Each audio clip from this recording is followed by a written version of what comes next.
کہ مدینہ منورہ کے کچھ فاصلے پر حضرت عمر فاروق اعظم رضی اللہ عنہ کی ایک زمین تھی. آپ اس کی دیکھ بھال کے لیے وہاں تشریف لے جایا کرتے تھے. اس راستے پر اہل تورات یعنی یہودیوں کے مدرسے تھے. ایک دن جب آپ وہاں سے گزر رہے تھے تو آپ مدرسے کے اندر چلے گئے. اہل تورات کا جو مدرسہ تھا اس میں چلے گئے اور وہاں علماء تورات تھے جو تورات کا علم رکھتے تھے.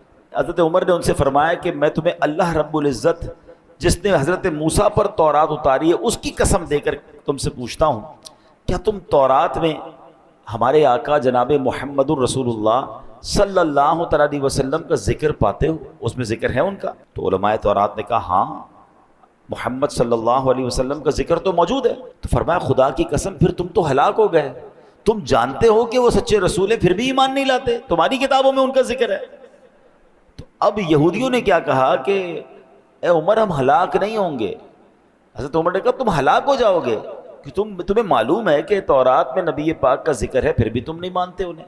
تو کہا اے عمر ہلاک ہم نہیں ہوں گے کیونکہ ہمارا مسئلہ جو ہے نا وہ جبرائیل سے ہے جو ان پر وحی لاتے ہیں. جبرائیل ہمارے دشمن ہیں.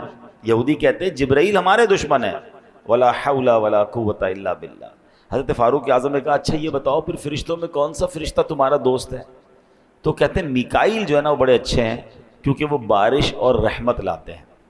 اب فاروق اعظم رضی اللہ عنہ کی کمال ذہانت اور علمی قابلیت دیکھیں. آپ نے فرمایا تمہارے مطابق اللہ پاک کے ہاں حضرت جبرائیل اور میکائیل کا رتبہ کیا ہے؟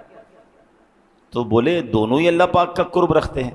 تو اب فاروق اعظم نے فرمایا میں گواہی دیتا ہوں جب وہ دونوں ہی اللہ کا قرب رکھتے ہیں تو جو ان سے محبت کرے اللہ پاک اس سے محبت فرمائے گا، جو ان سے دشمنی رکھے گا اللہ پاک اس سے دشمنی فرمائے گا.